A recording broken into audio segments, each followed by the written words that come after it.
baby. Ain't no mountain high, ain't no valley low, ain't no river wide enough, baby. Week 2 kicking off tonight. It's going to be an interesting night. I'm here joined by the co-host, the panel, whatever you want to call us. Kenny's back in action. Say hello to the fans. Good to be back. You definitely can't go worse than last week, Kenny, so it should be interesting. Yeah, well, we'll see about that one. And Jangus, say hello. People want to hear your voice. Here's my voice. What's up? What's up? Back for another week. Week 2 in the NFL. I think I'm going to improve on my picks a little bit. Let's hope. Anything worse is just a catastrophe. So I would completely agree. So today we are just going to go over our predictions for each and every game. Igniter that's kicking off in about 3 hours' time. I believe we will just be giving fantasy relevant players, just kind of one player we like in each game. So other than that, just stay tuned for an exciting show where Coaster will again come out victorious on the panel for the best picks. Yeah, so try to be above 500 this week, fellas. Just a recommendation. Anyway, let's dive in. First game, probably most boring game of the week. We have Deshaun Watson starting for the Houston Texans going into Cincinnati. He is currently a 5.5-point dog. This is Deshaun Watson. Over under at 38.5. So that should tell you what's really going on this game. Should be a defensive battle. I'll give you my take. If I had to pick, I really am staying away from this game in terms of Houston versus Cincinnati. It's going to be Houston just because I think both of these teams are so bad right now. Both offensive lines looked horrendous last week. So I'm going to take a 5.5-point dog. That's just not awful. I think they can be close. I think they're going to give Hopkins another 16 targets. So he would be my player in this game. And that's pretty much all I have to say. My score prediction kind of ranges in the 20-10, maybe 17-13 area. So, Kenny, what do you got? I've got the Bengals in this one just on the spread. It's at 6 for the Bengals, so just the way the Texans offense played last week is just not good enough for me. I mean, even the Bengals didn't put up any points last week, but that was against a really solid Ravens defense. They're going up against a solid defense again this week, but I do think that the Bengals offense is going to do better than the Texans offense. Very fair. Very fair. For fantasy relevant players, I'd go, like Costa said, 16 targets for DeAndre Hopkins, and he's probably going to get more tonight. So that's my guy. And Jangus, who are you siding with? I'm going to take Houston on the points here. 5.5. I like Cincinnati, but I just think Houston's going to keep this a close game. I think the main guy Houston's going to have to be wary about is Tyler Eifert in this game. I think he's going to have a big game. He had a very quiet week 1. I think he only had 1 catch for 4 yards, something very minimal that didn't help his fantasy production. But yeah, I'm gonna go with Tyler Eifert, and I think he's gonna go over 100 yards this week. Wow, bit of a hot take going from 4 to 100. Yeah, but it's a little bit, but you never know. It is the NFL. It was week 1, short week. You just never know what could happen in this game. But there's our take for Thursday. Hope you guys enjoy that game. And now we move on to Sunday, where we have a unpleasant home team in Indianapolis that is getting Arizona without DJ. Kenny, give me your takes on this game. The Colts need to get Andrew Luck back. 46 points against the Rams, really? I mean, that's bad. I mean, even though they're at home and they've got it's +7 for them, I'm still taking the Cardinals on this one. I think the Cardinals are a good enough team to put up more points than the Colts. The over-under is 44. Definitely going under in that one. I'm not sure what kind of points the Colts can put up. And the Cardinals typically don't put up many, so. And then players to watch for this game, I'd go Kerwin Williams. He was announced as the starter to replace David Johnson, so we can see what kind of backfield the Cardinals run, but he is supposed to be the featured back. And Jangus, are you with or against Kenny on this one? I'm going to take the Cardinals at 7 points. I think this is going to be a bit of a shootout, except Indianapolis isn't going to be able to shoot, so it's going to be a one-side kind of affair in Indianapolis this Sunday. So Scott Tolzien, if you are the starter, then you can't do anything. We already watched you, and Jacoby Brissett has a little bit more upside. So if I was Indianapolis, I'd be starting Brissett. Even in that fourth preseason game, I know we were watching him play against all cuttable players, but he really went off. I think he had over 300 yards and 4 touchdowns, so he looked really good. And he had that one long pass, I think it was to Moncrief on Sunday against the Rams. So he looked all right. So don't start Scott Tolzien. But as for fantasy players, I'm going to go with Arizona. I like John Brown this week. I think now that David Johnson's gone, their number one option in the backfield and the passing game really is irrelevant. So Carson Palmer's going to have to look for other options, and I think John Brown is definitely a beneficiary of that. And as for Indianapolis, I think Frank Gore could have a decent game. He's pretty old, but he's still got some life left in him. So look for him to maybe turn a decent game on the run. Yeah, so last week it was Arizona-Detroit. We all sided on Arizona. They let us down. So we got to try again this week. Give me Arizona. There's simply not enough talent on that Indianapolis team. Vontae Davis still out. Andrew Luck still pup. There's just not a lot going for that team right now. And although they lost their biggest offensive weapon in David Johnson, Carson Palmer, just show me that you can have a little bit of arm strength. Just a little. Because I swear this is a very winnable game for a possible playoff contender in Arizona. They know they need to win this game. And although there could have been a lot more turnovers last week for Carson, this isn't a defense that he can pick apart. He's got the weapons. I like Jangus's take on John Brown. Fitz is another guy to watch.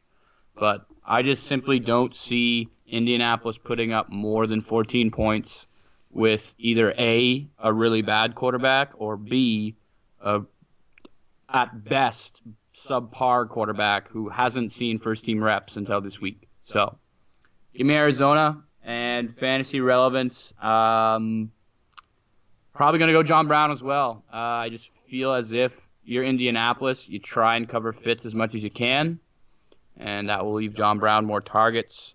So it will be interesting to see how the Indianapolis defense bodes against Arizona, but 7 might be a lot. I still think they can cover. Anyway, next game. Okay, Jangus, you're going to be first on top for this one. We got your Bills Mafia going in to the new nothing's new in Carolina. Oh, wait. Christian McCaffrey looked good. Spreads at 7. Over-unders at 43. What do you got, Jangus? Yeah, I've got Buffalo on the points here. Bit of a homer pick maybe, but I know the Bills, and I know that they keep games pretty close unless they're playing the Patriots. So I believe the Bills have a 5-1 record against Carolina in the last 20-odd years. So they've got a good record going into this game, and I like Buffalo to keep it close. Cam Newton's not 100% yet. We know that. Their wide receiver options in Carolina were just they were just lackluster with Calvin Benjamin. What was it? 25 yards, 1 catch? Definitely 1 catch. Against a horrible San Francisco team. So, yeah, I do like Buffalo to keep it close here. As for the fantasy relevant players in Carolina, I will steal your thunder, and I'll go with Christian McCaffrey because I think if anyone, he's the most dynamic player, and he's the person that's going to hurt the Bills the most. And bit of a sleeper here, but in Buffalo, I always got Shady McCoy, but I'm not going to go with Shady McCoy. The revenge game for Mike Tolbert. Wow. Mike Tolbert's going to get a touchdown, for sure. And Kenny, what do you got? I'm going to go ahead and take the leaders of the AFC East in this one. +7, I think they've got a good shot at covering that spread against the Panthers. I'm not in love with the Panthers' offense. Their front seven's pretty good, but they've got Shady McCoy to counter that. So I think Shady McCoy is going to have a typical Shady McCoy game. He's going to run the ball 20-plus times, get a couple touchdowns. But I think the Bills are going to be forced to pass a little bit more than they'd like in this game, which is where I could see they could have some issues. But like I said, I do think that they will cover that spread. And then probably I'm going to go with Shady McCoy for fantasy relevance. Like I said, he's going to carry the ball 20-plus times, and I do think he'll get a couple touchdowns this week. That's very fair. I don't know if Buffalo is ready to play a team that's not mirroring a preseason team in the New York Jets, which is what they did last week. So what I'm trying to get at is I'm on the Carolina Panthers train. I don't believe this game will be a blowout by any means, but I just see Buffalo coming into that tank kind of part of the season now after they got that one game off their back. Although they are the AFC leaders, probably high on life right now. The front seven of Carolina, I think, will be able to shut down Shady McCoy. Kuechly looked great in his return this week, as well as the rest of the linebacking core. So if you can limit Shady McCoy, the Buffalo Bills rely on Tyrod Taylor. And if you rely on Tyrod Taylor, I'm taking the other team every day of the week. So Charles Clay might have looked good, but if that's your second best option on offense, it's not going to be the best. We haven't seen Zay Jones yet, so Zay Jones breakout game potential. There's potential for a lot of things. I think there's more potential for Christian McCaffrey to run for 100 yards than Zay Jones going off this game. So I'll take Carolina. Probably won't touch the over-under. It's around where I think it would be in terms of it's about 6 touchdowns. So it's very manageable in this game. But fantasy-relevant players, the biggest beneficiary, I think, with Christian McCaffrey apparently getting less targets/touches this week. Rivera referred to him as a new toy on Christmas. You cannot use the batteries on a new toy. That is something along those lines. Overuse the batteries. You can't overuse the batteries. It's a new toy. Don't burn them out. Preserve it. So Jonathan Stewart is my pick. With Carolina getting up, Cam Newton not being 100%, Stewart will get more touches, probably 20-plus in this game. Hopefully he can find the end zone. So we will join you after this commercial break. Coach Vance Joseph, from here, you watch him now on the screen. This diversity in his background is helping him a lot tonight. Quarterback at Colorado, defensive back in the NFL, and here he is having the time of his life this night, making his head coaching debut. Okay, folks, after that godly report, Big Dipper, we're going to get back to the action. We got the Chicago Bears legitimately traveling to Tampa Bay. I'm honestly surprised with all these hurricane teams playing at their home field. So the Buccaneers took a bye week a bit earlier than the average NFL team, so they had an extra week to prepare for Tariq Cohen and co. But with the Bears being as close as they were to Atlanta, I'm very tempted to be taking them. The spread is at 7.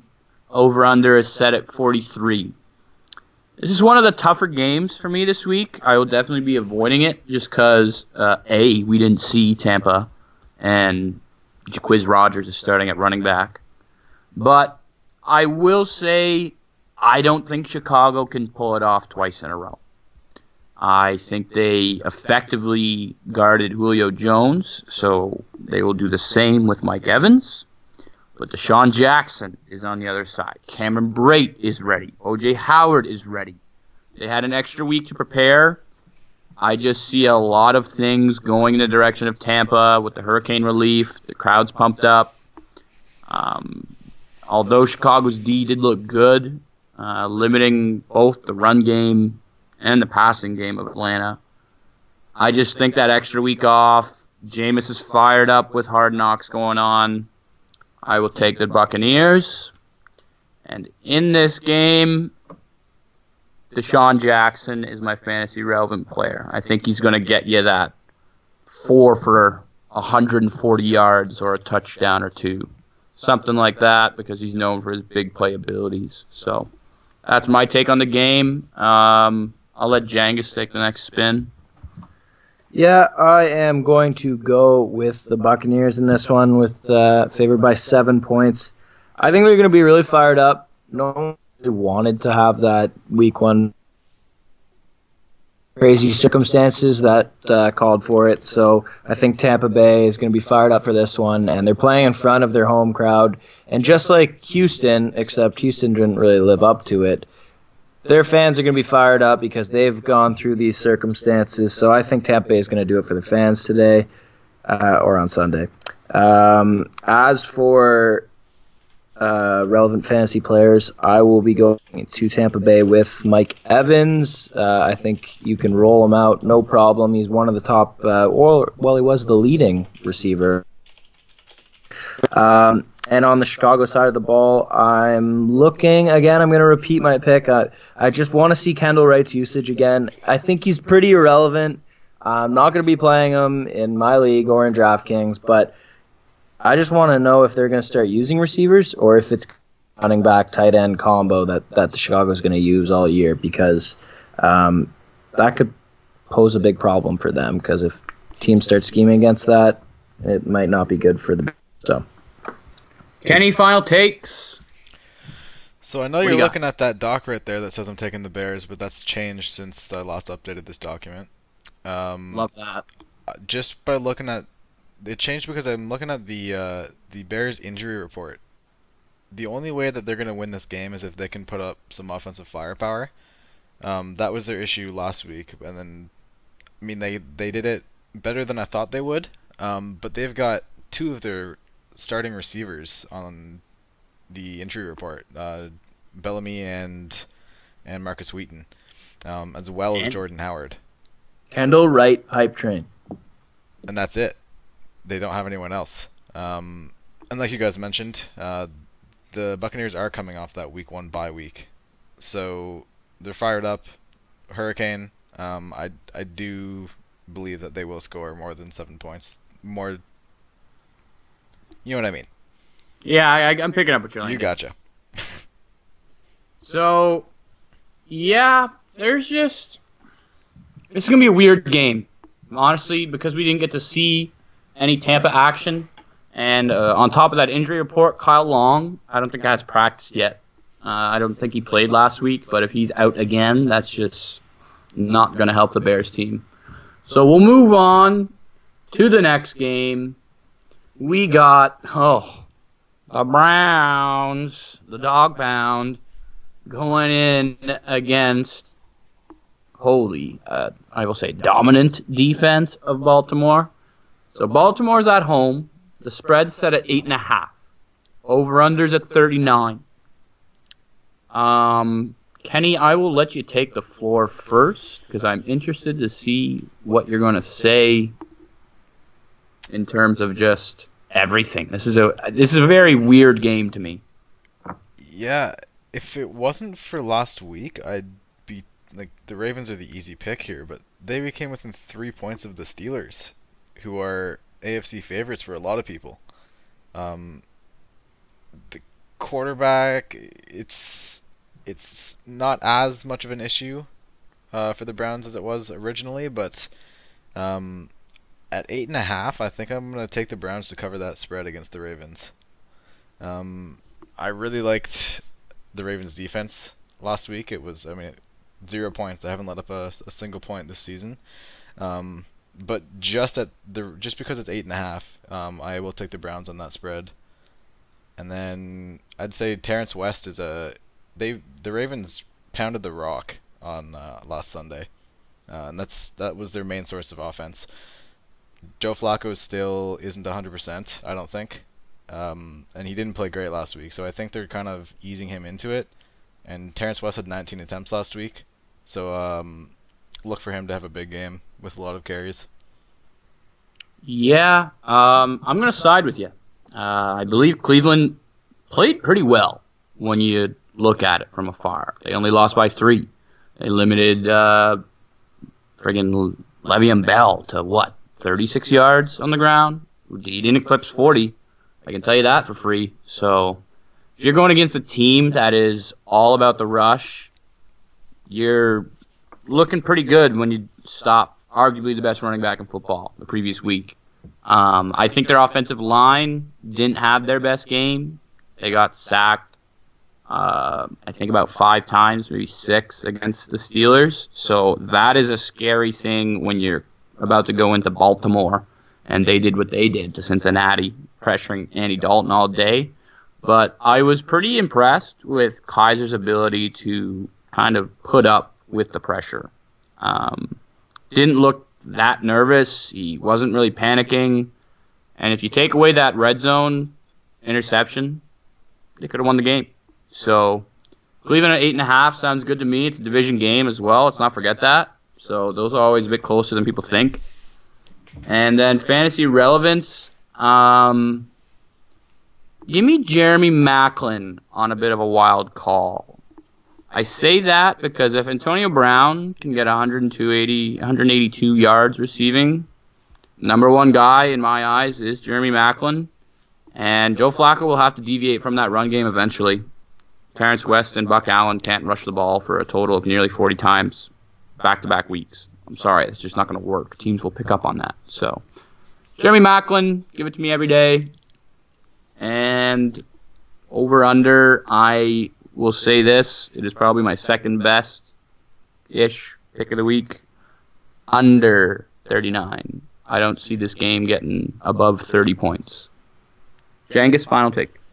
Yeah, so I'm going to go with Cleveland too. We're going to do the Cleveland trifecta in this one. It's pretty crazy for me to say that, but all Browns. Yeah. I don't know.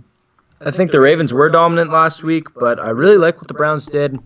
So I'm going to side with them this week. And just quickly with the fantasy relevant players, I like Isaiah Crowell to have a bounce back game for Cleveland this week. I mean, it's a tough defense to go against in the Ravens, but I don't know. Crowell's shown against tough defenses before that he can do it, so I like him for a bounce back. And a bit of a sleeper here on the Baltimore side is a Brashad Perriman. He never really shown anything for us, but he's been hyped up all training camp, and I think he's slotting in as the 2 or 3, kind of switching out with Mike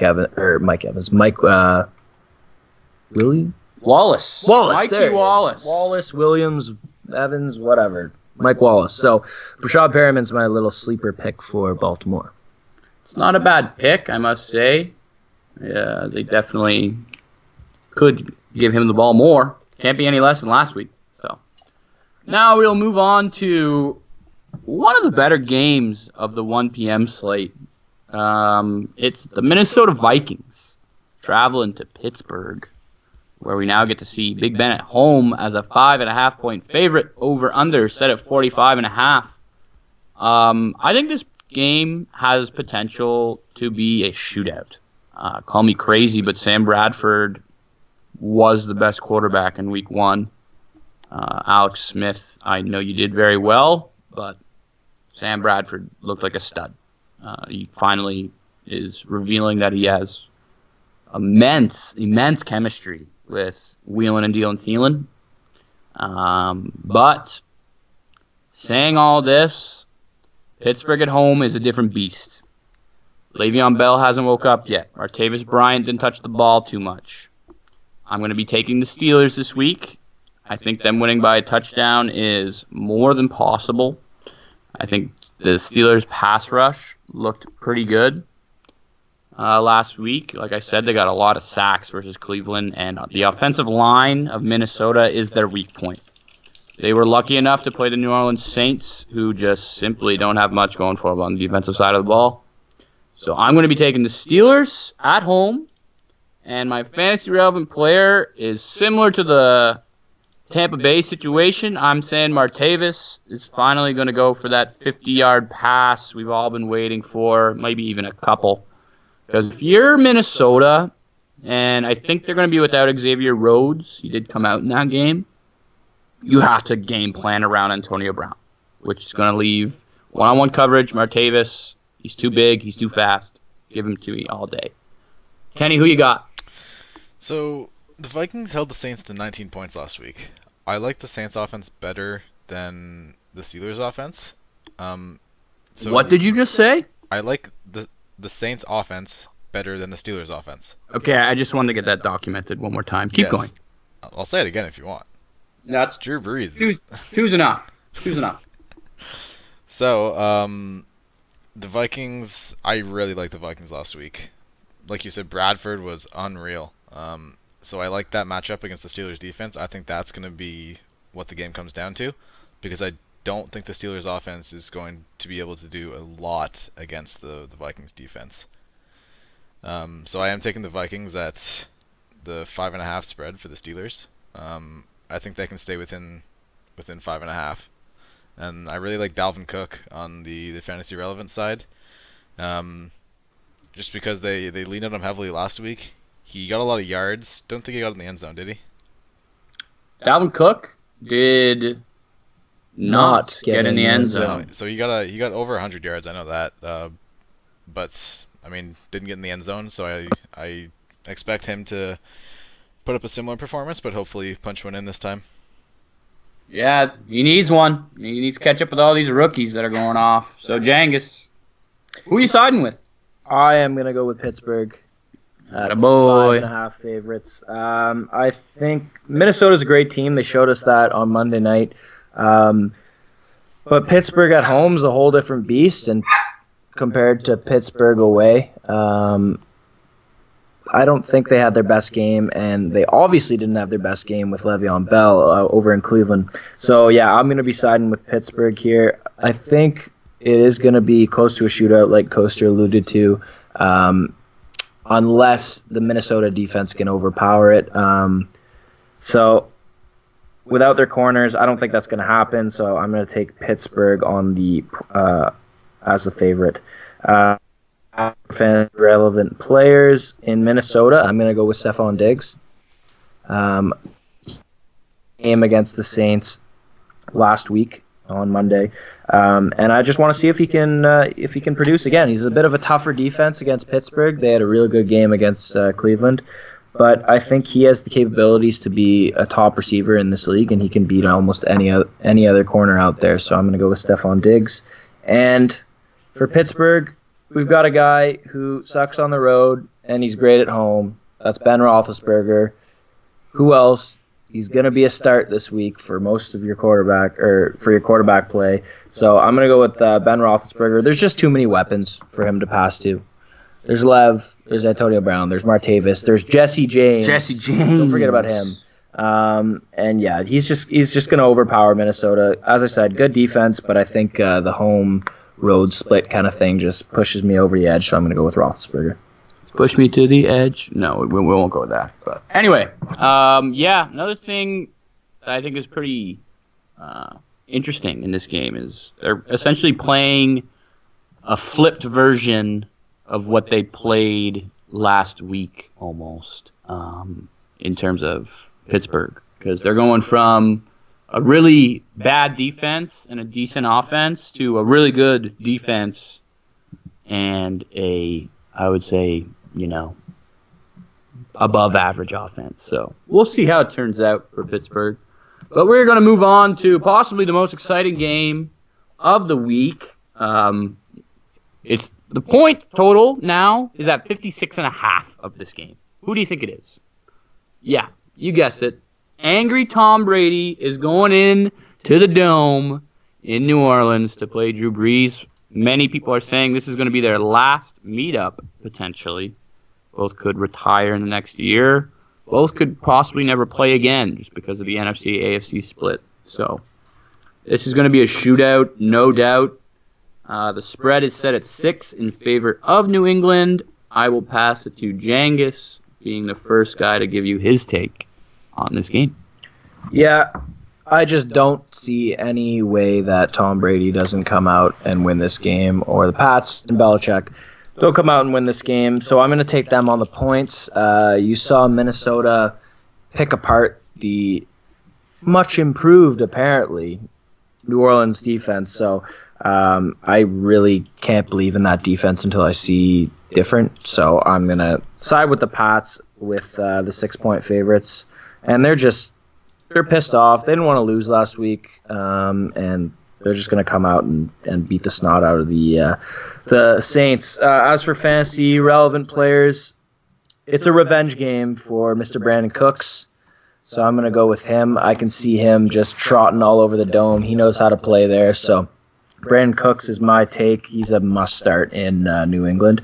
And more like fantasy unrelevant, I'm just going to go ahead and say don't play any of the New Orleans running backs until we know what's going to shake out, because that was ugly on Monday night. They didn't look, any of them could run the ball. I mean, they just were faltering left, right, and center. Kamara couldn't do anything. Peterson couldn't do anything. Ingram, their lead back, couldn't do anything. So until anything changes here, I'm not going to be confident slotting them into your lineup. So I'm going to avoid the backfield of New Orleans.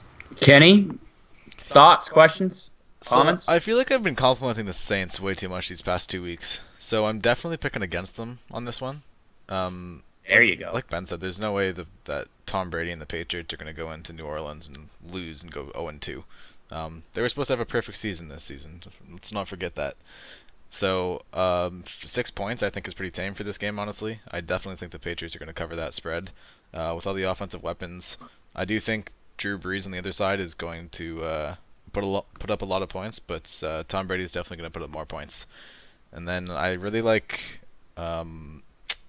you can go with either Brandon Cooks or Michael Thomas on this one, but I do like Brandon Cooks a little bit more. He was featured a couple times in the Chiefs game, but he was targeted 7 times. I think he's going to get targeted even more as the Patriots try to get an explosive play. They didn't have much of that last week, so they're going to turn to Brandon Cooks to get that deep threat. Yeah, I could definitely see that happening. So when I originally saw this number, you can't disrespect Drew Brees at home. He is similar to Big Ben, if not even worse on the road than he is at home.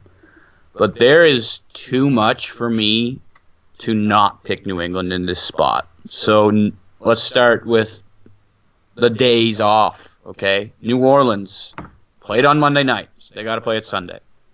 Tom Brady and Bill Belichick, after a loss, got an extra 3 days to rehearse for this game.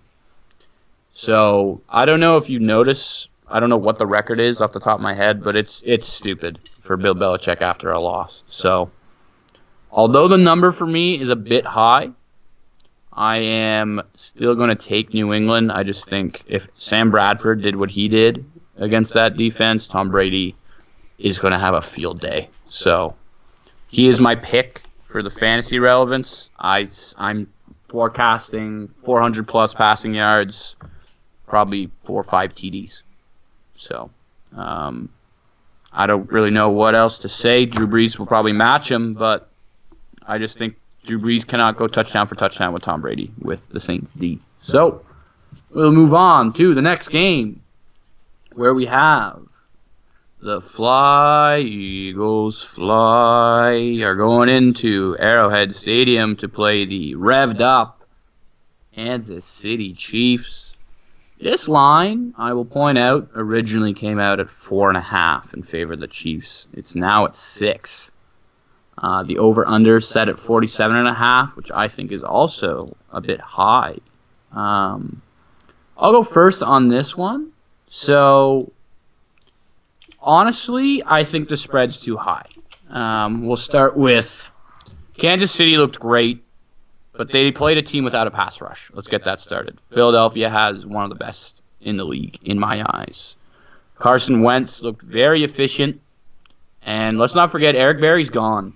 So that secondary definitely took a big hit with that for Kansas City. So I see Carson Wentz being efficient as per usual. He only had one turnover, and it was a fumble. So I think Philly can definitely cover 6 points despite being on the road. The over-under, I will take the under just because I don't see this game getting too out of hand on either side of the ball. They're both going to run it quite a few times, which will slow down the game. So that's my take. And as for fantasy relevance, who did I tell you last week to mash in your lineup? Zach Ertz. Well, I'm not going back to the well. Alshon, it's your time, buddy. 3 targets I think he received. He did have the Josh Norman treatment, so I definitely see why that was the case. But I will be taking Alshon Jeffrey for my fantasy player of the week. Jangus. Yeah, I'm going to take Philly on the points here, too. I think Kansas City had a great week last week, but I can even see Philly winning this game. They looked really good against Washington. Arrowhead's a tough place to go and win a game, but I do like Philly 100% on the points. As for fantasy relevant players, I'm going for a bounce back week for Travis Kelce of the Kansas City Chiefs. I think he's one of the elite tight ends right behind Gronk, and he's going to have a little bit more space in this game. New England really schemed against him in that Thursday night kickoff game, so he was pretty quiet, and I like him to come back and almost act as the lead receiver there for the Chiefs. So I'm going to go with Kelce. All right, Kenny, are we going all Philly or what are we doing? No, I'm going to go with the Chiefs on this one. It's Arrowhead Stadium is the biggest factor, believe it or not, in this one for me. I mean, that place is loud. Like, really, really loud. And the Chiefs played pretty well at home. They went 6-2 there last year. So I do think the Chiefs are going to win this game, and it's tougher now that they upped that spread, but I think that they'll win by a touchdown, which still covers that spread. I just really liked how Alex Smith played last week. We'll see if he can do it again. Unlikely, but you never know. And then Kareem Hunt, I do believe that he can have a similar week. And if he does, the Eagles they put up a lot of points, so this is going to be a pretty high scoring game. I actually took the over on the 47.5 on this one. I really like Tyreek Hill on the fantasy relevant side. He caught a huge pass last week, 70, 80 yards, something like that. Alex Smith in perfectly in stride, and he was targeted 8 times, caught 7 of them. So I look for him to have another big week. Yeah, Tyreek Hill definitely looked good there. So, he's caught a 50-plus yard catch in 5 straight games dating back to last season. Like, that's a stupid stat. That's a good props bet. Definitely a good props bet for sure. Now we're going to talk about the last 1 p.m. game, and to be honest, this is the one I am looking forward to watch the most, ironically. AFC South game. Tennessee. 0-1 Tennessee traveling into 1-0 Jacksonville. We're used to saying that the other way around. Spreads moved from 2 to 2.5 to 2 to 1.5, and now it's set at 1 on Thursday in favor of Tennessee going into Jacksonville. I'm going to pass it to Kenny for the first take on this game. I really like how the Jaguars played last week, but I believe that the Titans are going to bounce back. They were favored against Oakland last week, but they didn't get it done. But I still believe that offense is pretty powerful, especially with that O-line. The Jaguars' defense puts up a pretty good pass D, but their run defense is not as statistically good, at least. They were 19th in the league last year. So I do think that the Titans are going to try to run the ball a little bit more with that O-line, Murray, and maybe Derrick Henry can possibly get one in this week. Then for fantasy relevance, I'm going to go on the Jaguar side with this one and go with Leonard Fournette. Lenny! 26 attempts last week. Volume is key. That's nuts. So, 26 attempts is quite a bit. So, I definitely like that pick. Jangis? Yeah, I'm going to follow Kenny here and go with Tennessee. Jacksonville looked great last week against Houston, but I think this is a whole different monster that they're dealing with. Mariota's got the weapons. They didn't have a great first game against Oakland, but I like them to bounce back this week. So I'm going to go Tennessee, favored by 1 point. Fantasy relevant player for me on the Tennessee side of the ball is going to be Corey Davis again. He had 10 targets. 10 targets. And he only played 42 snaps. I think that was a 60% share of the snaps last week. He played 60% and had 10 targets, led the team. So I like Corey Davis in this game. I wouldn't necessarily roll him out. I just want to see what he's going to do, if he's still going to lead the team in targets, if he can overcome the good Jacksonville corners, because they've got a couple good corners over there. So yeah, take a look at Corey Davis. As for Jacksonville, I'm wondering who's going to fill the shoes of Mr. Allen Robinson. Yeah, Allen Robinson's out for the year. We know that. So is it going to be Marquise Lee? Is it going to be Allen Hurns? We don't really know. Is it going to be someone else? Julius Thomas still kicking around? No, he's in Miami. Oh, so who's there? Who's the tight end? Mercedes Lewis. God. Not him. So it's going to be Hurns or Lee. I'm going to side with Hurns just because I think he has done it before. He had a really good season in 2015 when Robinson had his big year. So I'm gonna think it's Hurns, but Marquise Lee could do it too because he showed last year. So who's going to pan out as Jacksonville's top receiver? Yeah, it's a tough question to be asking around because we just don't know. But what I do know is that if a team goes down 0-2 in the season, their chances of making the playoffs are slim. So with that being said, I think Tennessee is too good of a team to lose twice in a row, and it's a pick-em game essentially. It sucks that we're all going against Jacksonville. I was really hoping for someone to try and convince me that this defense is legit, because they looked more than legit last week. But like Kenny brought up earlier, they are playing a different beast in terms of O-line this week. So I don't think their defense will have as much success in terms of sacking the quarterback, which means Tennessee will have a bit more time to use those weapons. The only thing that scares me is that they didn't look as good as they should have against a below-average defense in Oakland. So I'm just really curious to see if Tennessee can bounce back, but I think they're too good of a team not to. And Blake Bortles is going to have to pass the ball eventually. So I don't think this run game can continue as good as it was.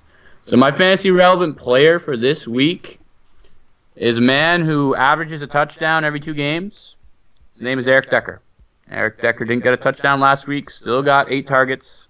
I think he's going to be a key part to this offense, so I wouldn't be surprised if he got a touchdown or 2 with some red zone efficiency. So that wraps up the 1 p.m. games. We move on to another team that hasn't played yet. Miami Dolphins traveling to... Is this the Chargers? Yep, Chargers at home. First game at home? Question mark? Yes. First game in L.A. Let's go. You can't get worse than last week for if you're a Ram fan. Tickets being sold for $6. Ludicrous. So the spread is 3.5 in favorite of the 0-1 Chargers. Over-under set at 45.5. I'll give it to Jangis. Who do you like in this game, and tell me why? Yeah, I'm going to go Chargers in this one. 3.5 points. I think Miami's going to be a little rusty. You got to remember that their quarterback went down with about a month to go in preseason. Now they have Jay Cutler. So Smoking Jay. I just don't believe in him quite yet, and especially in the first game of the season. So I'm going to go with L.A., which sounds very weird to say that. So weird. But I'm going to go with the Chargers and fantasy relevant players. I really want to see how Devontae Parker looks. The hype train is pulled out of the station. Everyone loves Devontae Parker this year. So is Smokin' Jay going to target him, or is it going to be the Jarvis Landry show like it was a year ago, 2 years ago, 3 years ago? And for the Chargers, Keenan Allen, I like him again this week against Miami. He kind of saved fantasy owners with that touchdown last week. I think he only had 35 yards, but that's a tough matchup against the Broncos. He has a lot easier one against Miami, so I like Keenan Allen this game. Yeah. God, this is a really tough game for me just because I love the offense versus Miami's defense if I were to be picking the Chargers. But with an extra week off, I'm not going to talk myself into it. I'm going with the Chargers. I love the Chargers. I have a soft spot for them in my heart. I just think that this Miami defense is severely overrated. I think Melvin Gordon will actually have a great game.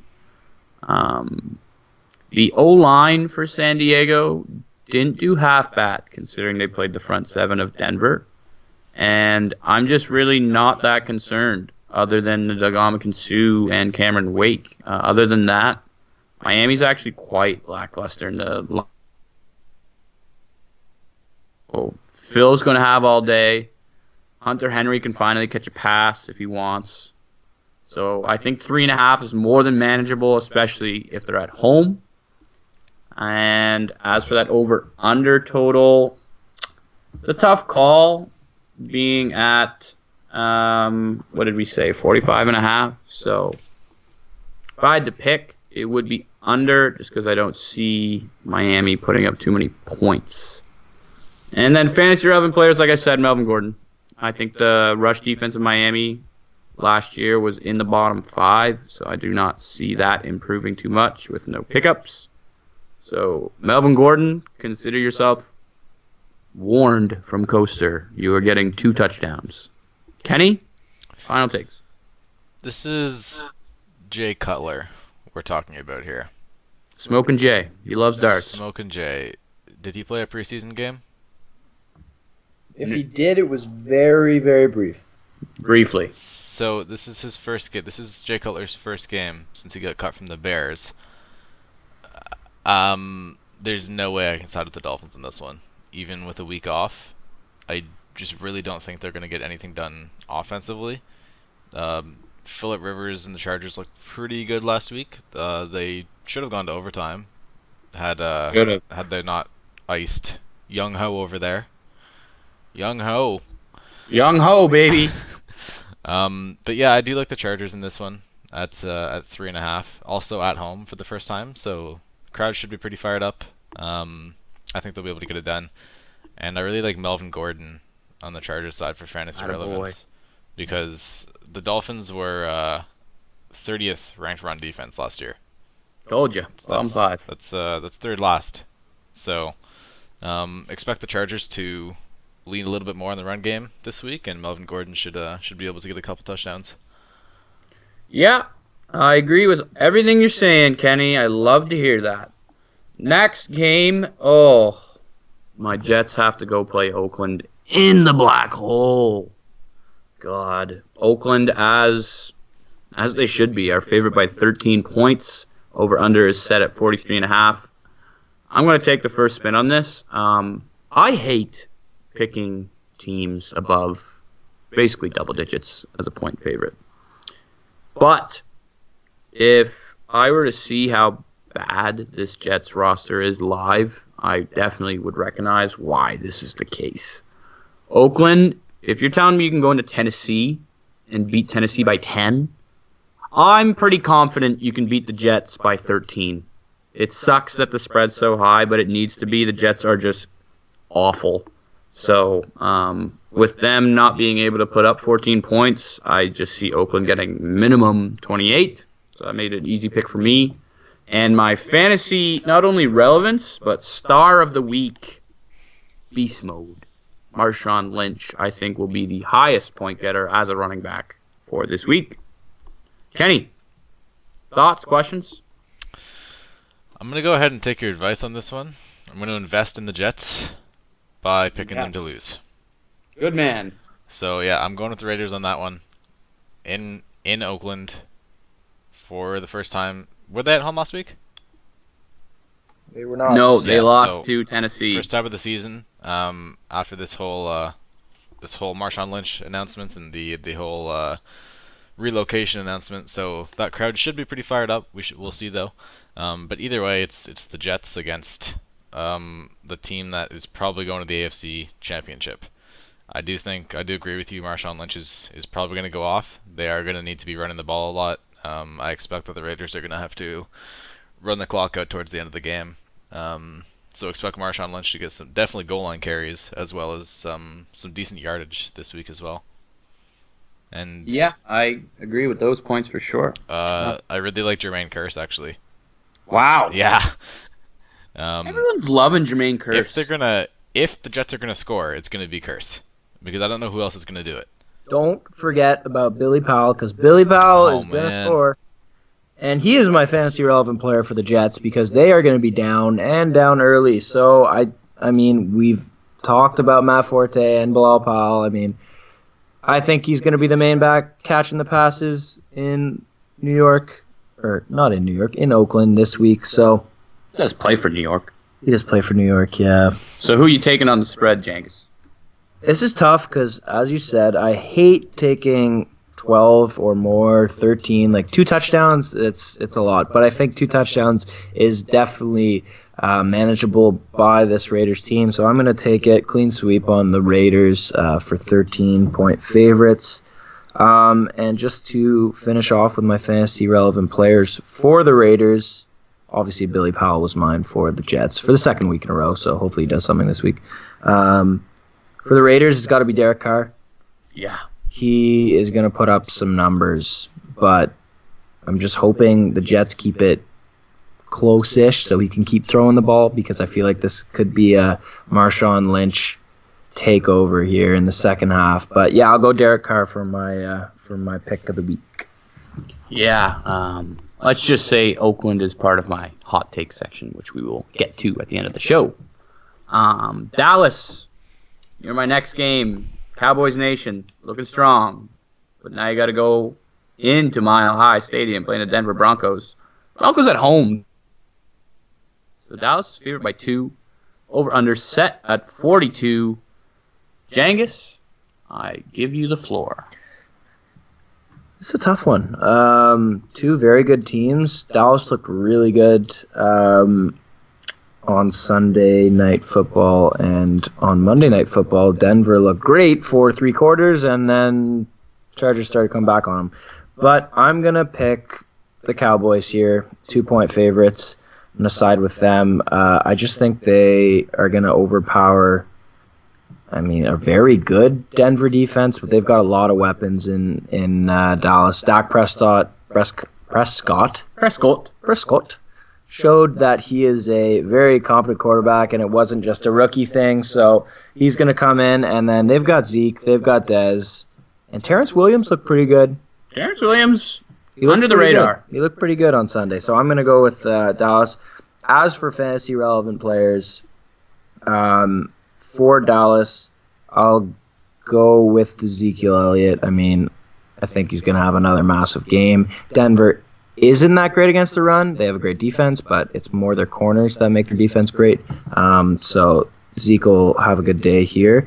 And for Denver, I'm going to go with Demaryius Thomas. He was a little injured with the hamstring there in week 1, so he's getting back to full capacity here. So I think he could have a really good week against the Dallas secondary. Kenny, Cowboys Nation or non-Cowboys Nation? We're going to go with the Cowboys Nation here. I just don't like the way the Broncos match up with the Cowboys.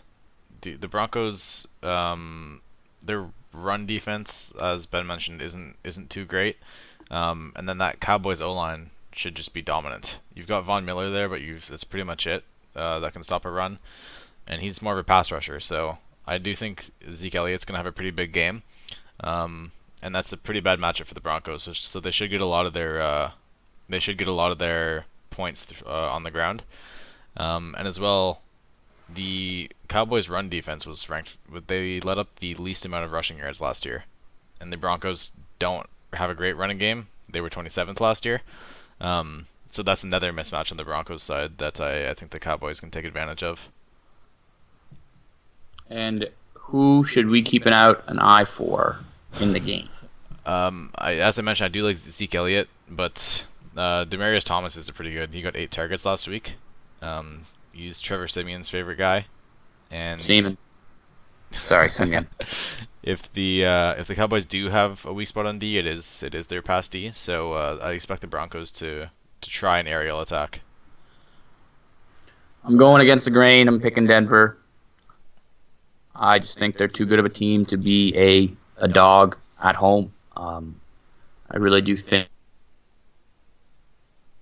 something that gets underrated for most teams if you're not used to it, playing a factor.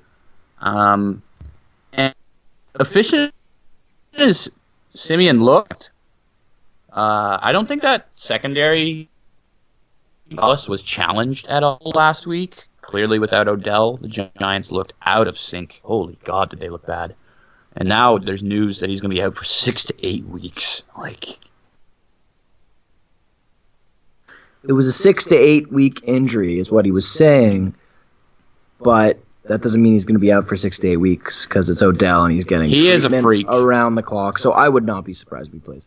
But we'll see for the Giants. But as for this game, I'm taking Denver. They might have had the worst defenses last year. Quite well last week.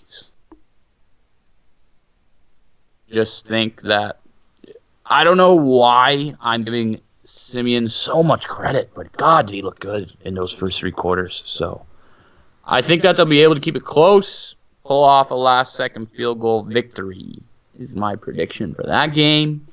So give me the Denver Broncos. And as for fantasy relevance, I will have to go with Emmanuel Sanders this week. I think Demaryius Thomas will be kept in check a little bit better. He was the favorite target of Simeon last week. God, I'm so tempted to say something else, but happens. But he would not be a surprise to me. We're going to move on to another not close game. San Francisco has to go all the way to Seattle and play the Legion home.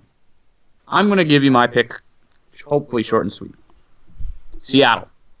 You just lost to Green Bay. You simply aren't going to lose this game. It's just not going to happen. San Francisco, you put up 3 points at home against Carolina, and now you're playing a way better defense on the road at possibly one of the scariest stadiums to play at. Yeah, I'll take Seattle despite the large spread. Once again, it sucks that it's so high, but I have to pick Seattle. And fantasy relevant players, Pierre Garçon on the San Francisco side, and anyone on the Seattle side. Anyone. From Jimmy Graham to Baldwin to Precise to Lacey to Carson. Anything. They will get value. Kenny, takes, go. Yeah, it's a huge spread, but everything is stacked against the 49ers on this one. Especially the fact that they're playing in Seattle. That's enough to make me take the Seahawks on most games when they're playing at home. Especially against the 49ers, who only put up 3 points against the Panthers D last week. This very well could be our second shutout in 2 weeks that we see. That defense, especially with the addition of Sheldon Richardson, correct? Yes. Sheldon. I always get Leonard Williams and him mixed up, but yeah, I'm good. With the addition of that, I really don't think the 49ers are going to get much, if anything, going at all. For fantasy relevance, this matchup actually happened last year in week 2 as well. Jimmy Graham went 16 targets, 164 yards, and a touchdown. So, wow. Yeah. Slot him in. Yeah. So Pencil. Slot him in. And Jangus, final take. I am going to buck the trend here, and I'm going to go with the 49ers. I cannot wait to hear this. I just think Seattle's offensive line looked horrid against the Packers. And I don't know. There's something about San Francisco, and they keep games close. Obviously, they didn't last week, but I believe in Brian Hoyer. I believe in Carlos Hyde, and I think Pierre Garçon is a decent option. in the passing attack. I'm just going to go with my gut here. I'm not betting this game because I'd be a crazy man to bet the 49ers, but that's going to be my pick on the spread. I'm going to take the points at 14, and hopefully I get a pusher better there. So as for fantasy relevant in Seattle, I want to see how Thomas Rawls looks this week. Don't slot him in because this is going to be an RBBC, but he is going to probably be the starter. So I just want to see how he looks. He was dominant when taking over for Marshawn Lynch a couple years ago. He's been dealing with injuries really ever since. So he's back. He's healthy. He's going to play this week. So let's see how Thomas Rawls looks. And as for San Fran, I like Carlos Hyde to have a bit of a bounce back. So, I mean, it's a tough defense, but Carlos Hyde seems to always get garbage time points. It's really weird because it's not a game script for running backs, garbage time, but he always seems to get 2 touchdowns or 1 or 2 touchdowns at the end of the game. So I'm going to go Carlos Hyde. Yeah, I will definitely agree to you being crazy statement that you said in there. I think you're the first person ever to say the words, "I believe in Brian Hoyer." Yeah. I like him. He's all right. He's not the worst. Sure. Okay. We will give you the benefit of the doubt. You know what? There's more crazy things, I'm sure, than picking the 49ers. Yeah, our hot takes will definitely have some crazy things. Mm-hmm. So last 4 p.m. game, we have the Washington Redskins going into a $6 venue, apparently, in the LA Rams. I bet you if last week didn't happen, the spread wouldn't be where it is. And that's at minus 2.5 in favor of the Rams. Jangus, knowing that the total is also 46 in this game, what do you like? Who do you like? Tell me why. I love the Redskins in this game. Because of last week, like you said, that spread is tilted in favor of the Rams, and they just ran into a god-awful Colts team that doesn't have their starters or their top players. So I really like the Redskins to bounce back. They looked a little out of sync, but I think this still is a Rams team that is among one of the worst in the NFL. Top 5 worst probably still. So, and Redskins have a very competent offense with Terrell Pryor. He had 11 targets last week. Kirk Cousins didn't look himself, so I'd like him to bounce back. So I'm going to take the Redskins weirdly on the points this week. So as for fantasy relevant players, I'm going to go Cooper Kupp again. I like to see Cooper Kupp. Cup of tea. Cup of Joe. Cup of Joe. See if he's going to reproduce those numbers. He had a great game, 76 and a touchdown against the Colts. So I think he can easily replicate that against the Washington. He won't be drawing Josh Norman because that'll be Sammy Watkins. He's going to be their number 1. So Cooper Kupp's going to get a little easier matchup, and I think that being the safety blanket that he is for Jared Goff, I think he can have another good game. And as for Washington, not necessarily relevant. Well, it's a relevant story to follow, but I want to see how Rob Kelly does. He looked Fat Rob brutal last week, so yeah, I think if he doesn't start pulling up his socks, then I think you might see some Samaje Perine really soon. So that's my take. Kenny, what do you got? You know, this is a gut pick game. Everyone's picking the Redskins in this one. You know what? I love me some Goff and some Watkins. Wow. I'm going with the Rams in this one. It is the Colts, I know, but to put up 46 points on an NFL team, that's nothing that can be overlooked, and I feel like a lot of people are overlooking that. This Rams offense is not the same offense they were last year. They were ranked 31st last year. They're going to go up at least 15 to 20 spots this year. 46 points is no joke. The Redskins, the passing offense of the Rams is going to experience some issues with the Redskins defense, especially with Josh Norman there. But I am looking to Todd Gurley to be able to generate some offense for the Rams. The Redskins' run defense isn't nearly as good as their pass defense. So look for Todd Gurley to get in the end zone a couple times and get a serious amount of volume this week. So, now that you split. I really just wanted to take the Rams if you took the Skins. But this is a tough thing for me. But I'm going to go back to my argument earlier that I said with the Bills and Carolina. And that is the Rams have yet to see a team that actually is somewhat good. So I'm going to take the Skins.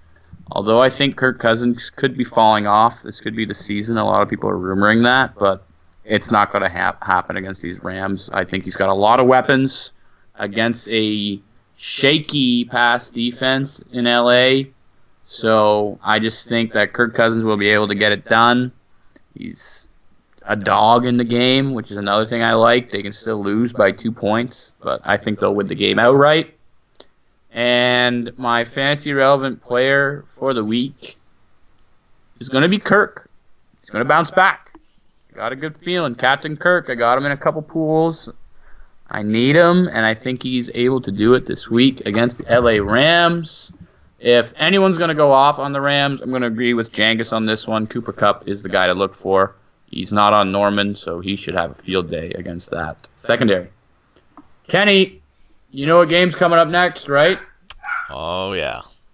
We got the Atlanta Falcons going into their new stadium, primetime against AR-12, Aaron Rodgers, and the Green Bay Packers. Spread is set at 3 in favor of the Falcons, over under 54. Kenny, I know you have done probably more research on this game than I have, so let me hear what you got, pal. Well, you know who I have. It's going to be the Falcons. Shocker. Oh, wow.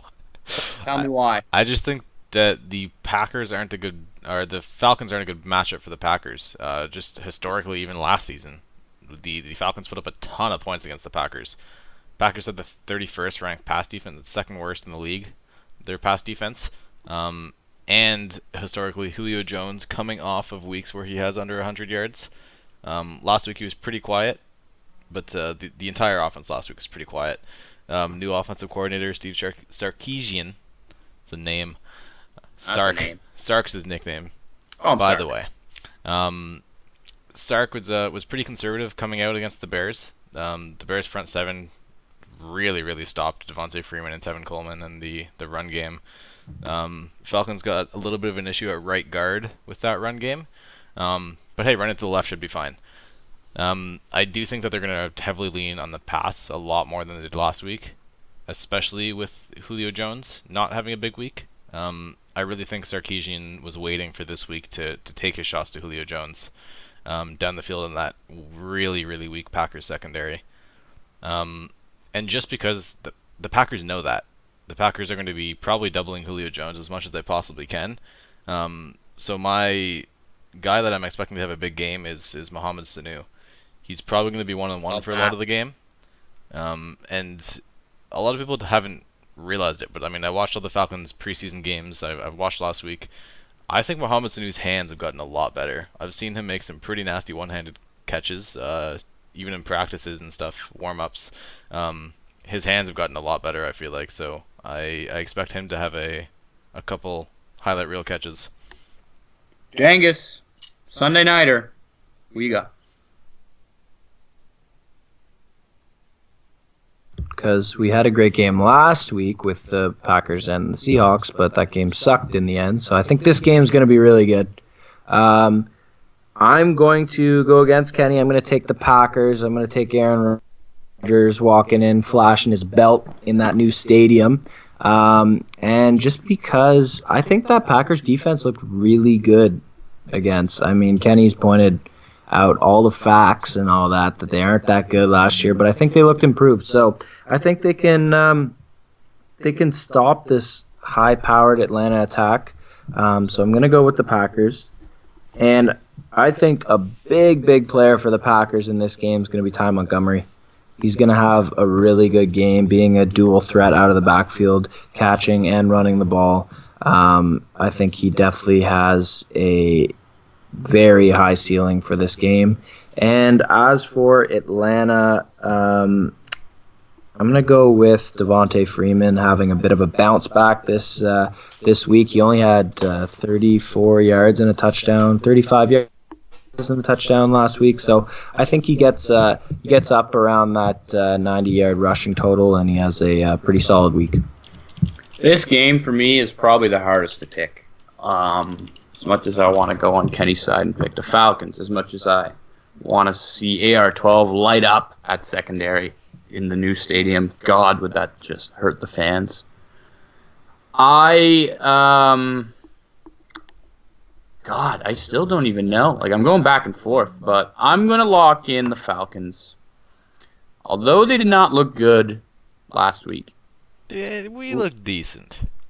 You should have lost. Let's hey. Don't try and argue. A W is a W. You were okay. Let's get one thing straight. Hooper, stiff arm, won you that game. Hoop. And then the second thing, you had 3 drops in the final 30 seconds on the I drive. don't know if I call them drops. Okay. So, with that being said, I think Atlanta is going to bounce back. I think Dan Quinn most likely gave them an earful despite that win.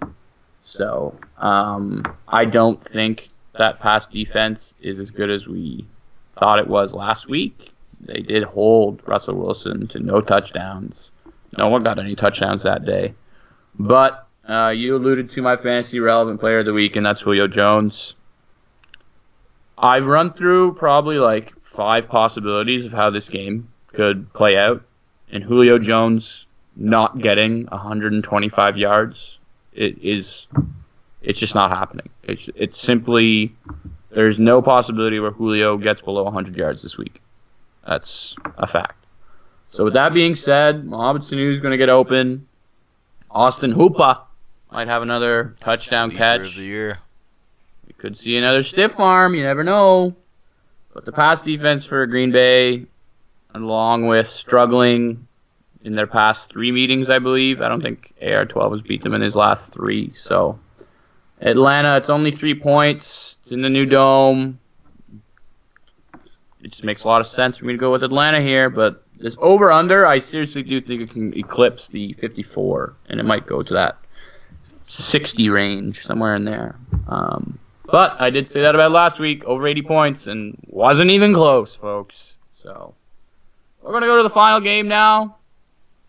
The Detroit Lions are hoping Odell Beckham is still injured because they are traveling to New York, where New York Giants are getting 3 points, okay? So the over-under's set at 43.5. A couple things to note about this game, and you're probably going to see where I'm going. The Giants have yet to score over 20 points in their past 7 games, dating back to last season. Fact 1. Fact 2. If Odell doesn't play, Eli Manning is a bottom 5 quarterback in this league. Fact 2. The O-lines on both sides, not the greatest. So the pass rush is in favor of New York, which makes me like the under the most in this game, which is set at 43.5. And if I had to pick a side, I'm going with Detroit just because I think their passing game, although the secondary is strong for New York, I think it'll be good enough that they can get a W, especially if Odell doesn't play. If Odell does play in this game, I might switch my pick, to be frankly honest, because I think he's the biggest game changer in the league, some could argue. Him and Andrew Luck seem to be the biggest game changers for their respective teams. So, but I like Detroit. Moneyman Bradford, like Ben said. What is he? Bradford. Oh, Stafford. Still a Ferd. Still Ferd. Either way, Ferd. Ferd guy. Ferd, definitely a Ferd guy. But he's a baller, as Ben said last week. So I think he'll ball out in New York. Fantasy relevant players. The thing is, Jenkins will be most likely on Golden Tate. So that leaves Marv and the Holiday Galladay. But I'm going to say neither, and Eric Ebron actually gets some targets this week. Hear that, right. Brian Baggio? Eric Ebron might actually pull off a touchdown. Kenny, give me your pick and outlook on this game. this pick really depends on if Odell plays for me. The Giants are just a really, really dull team without Odell. Watching that game was pretty painful, honestly. Eli is not good. The other receivers are decent, but there's nothing flashy. There's no big plays. Odell really, really sparks that offense. And then the Lions looked really good last week. They put up 36 points, was it, against the Cardinals D? Patrick Peterson, that Cardinals pass defense is pretty good. The Lions look really good, so I'm gonna take the Lions on the just to cover the spread on this one. I probably will go with the under 54. I don't think the Giants are gonna put up too many points, and the Lions won't put up as many as last week, so I will go with the under on that. And I picked Sterling Shepard last week, so I'm not gonna do that again. He was solid. He was solid last week. He was solid, but I'm gonna go with if he's healthy. He's questionable right now, I think. Golden Tate on the Lions side. He got a bunch of targets last week, and I expect him to have a big game with the gunslinger Matt Stafford over there. Yeah, that's for sure. As for my takes, I am going to go with the Lions on the points. I just think the way New York looked last week, even with Odell back, I just think Eli Manning's just kind of questionable. Odell changes a lot of things, but yeah, that's the main reason I'm going to go with the Lions. And the Lions, they've got a really competent quarterback and a baller in Matt Stafford. So they've got a great receiving core. They've got an emergence of Kenny Golladay, which is just giving them almost a three-headed monster that the defense has to cover. So I like Detroit in this game. As for fantasy relevant players, on the Detroit side, I'm gonna go with Amar Abdullah. Amar Abdullah. you're due, Amar. You are very due. Please wake up from your slumber, because I kind of like you as a running back, and I think you're pretty good, but you haven't showed me anything yet. So I'm going to go with you. Please wake up. And from the Giants, maybe a bounce back from Brandon Marshall. If Odell plays, he takes all the attention. That leaves Brandon Marshall, Sterling Shepard. So I'd like him to actually get more than one catch, and I think that will happen. And I think he might get in the end zone. So that's my take with Brandon Marshall. Now that the games are done, each members of the panel are going to give you their 30-second hot take. Who wants to lead it off? I'm going to pass the mic to Kenny. Hot take. 3, All 2, right. 1, go. Hot take: Aaron Rodgers gets sacked 7 times. Wow. Yeah. A very biased hot take. Very biased. Just based on last week, the Falcons pass rush, there was, here, let me count this: 1, 2, 3, 4, 11 guys that got pressures on Mike Lennon. But Poe had 4 pressures. Beasley had 3. He had a sack. We had 3-4 sacks, I think. A sack to close out the game. The Falcons pass rush with Beasley on one side and the first round draft pick, Takarist. Attack, McKinley. Tack attack, not Dak attack. On the other side, I think that the pass rush is really going to take advantage of that Packers O-line in the new stadium. Jangus, you're up, buddy. What are you doing? I'm going to stick with the biased hot takes. Oh, no. And I'm going to go that the Buffalo Bills are going to ride on in to Carolina at 7-point underdogs, and they're going to take the game. I like them to go 2-0.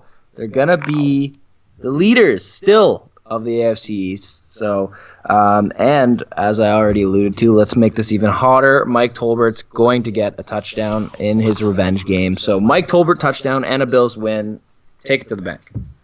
I'm not going to lie. I love both hot takes right now. Just in my eyes, neither are happening. So these takes are hot indeed. Mila Kunis-like temperature.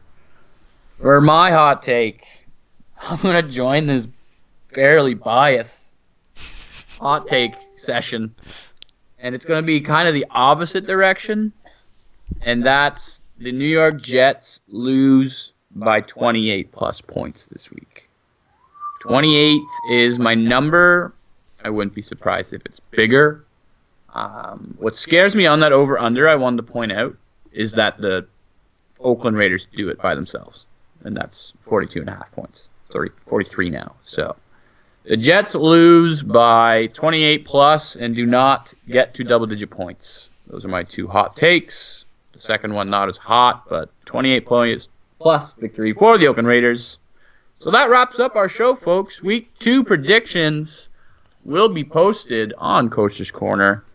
So be weary of that. And for everything that you're doing this week, good luck. Fantasy-wise, good luck. Unless you're playing me out there, I hope all your players tear their MCLs. Just kidding. That's player safety stuff. I don't really hope that happens. So that will do it for us. Thank you for tuning in. And be ready for next week where we will just do a recap of our predictions. Good night and good luck. Adios. Amigos. We're gonna skate to one song only. Yeah, shit, yeah, motherfuckers wanna find me.